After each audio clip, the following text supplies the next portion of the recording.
إن تنصروا الله ينصركم ويثبت أقدامكم.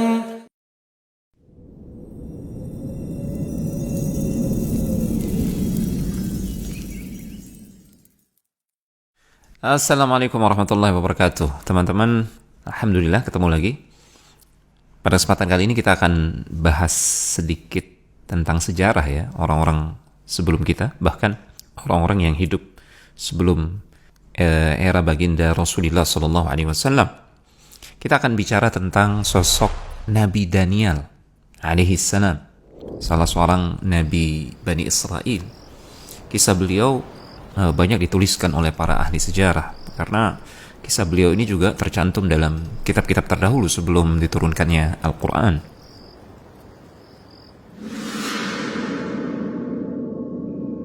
Al-Baihaqi meriwayatkan dalam kitab Dalailun Nubuwah, dan riwayat ini bersumber dari Khalid bin Dinar dari Abu Aliyah ketika kaum muslimin di era kepemimpinan Umar bin Al-Khattab radhiyallahu ta'ala anhu berhasil menguasai Irak yang ketika itu dikuasai oleh Persia, dan kekaisaran Persia jatuh dan tunduk di hadapan kekuatan kaum muslimin di bawah kepemimpinan Umar bin Al-Khattab. Ketika itu mereka mendapati jenazah di salah satu istana ya, tempat penyimpanan harta kerajaan Persia yang bernama Hurmuzan, di suatu tempat yang bernama Tustar ya.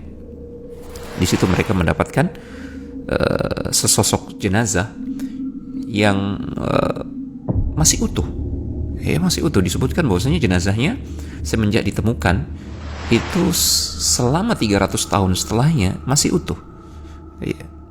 Kondisinya masih utuh, dan memang demikian keadaan para nabi. Jasad mereka itu tidak dimakan, tidak lapuk oleh tanah, tidak lapuk oleh cuaca, dan seterusnya, bahkan tidak bisa terbakar oleh api. Di sisi jenazah laki-laki yang konon dia adalah Nabi Daniel tersebut terdapat sebuah kitab ya.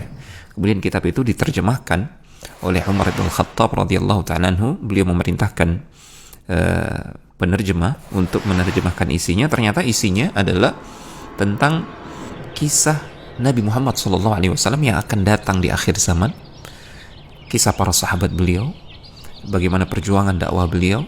Bahkan di situ terdapat kisah tentang surga dan neraka, apa yang akan terjadi di kemudian hari, di hari akhirat. Dan riwayat ini disampaikan oleh Abu Aliyah. Bahkan para ulama menyebutkan riwayat ini sahih, bersumber dari Abu Aliyah yang ketika itu berada di dalam pasukan Abu Musa al-Ash'ari ketika menaklukkan Hurmuzan ya, dan mendapati jenazah Nabi Daniel tersebut alaihi salatu wassalam. Kenapa jenazah laki-laki ini disimpan?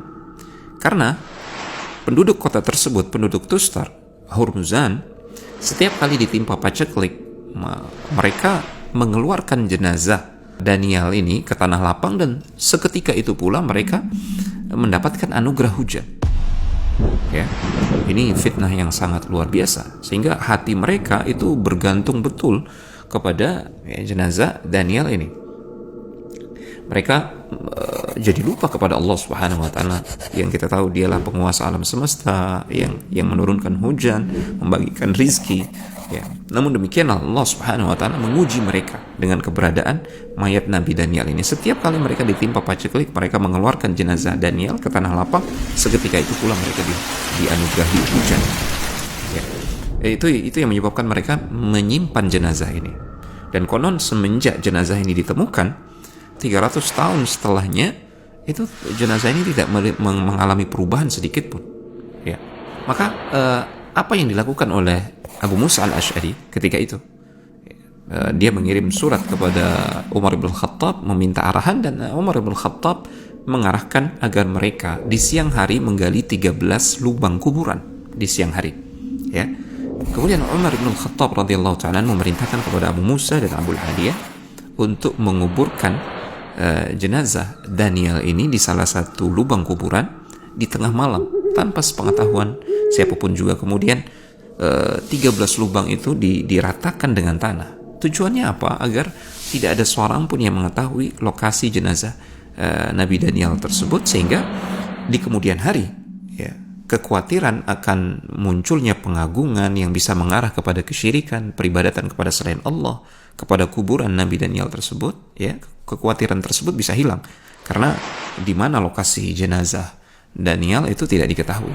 Itu tujuan Umar bin Khattab dan para sahabat yang lainnya melakukan hal ini. Hasman lil fitnah, untuk menutup celah pintu-pintu menuju kesyirikan. Ya, karena ini fitnah betul. Ya, Ibnu Qayyim sampai menyebutkan, andai kata orang-orang yang ada penyimpangan dalam hatinya, ya,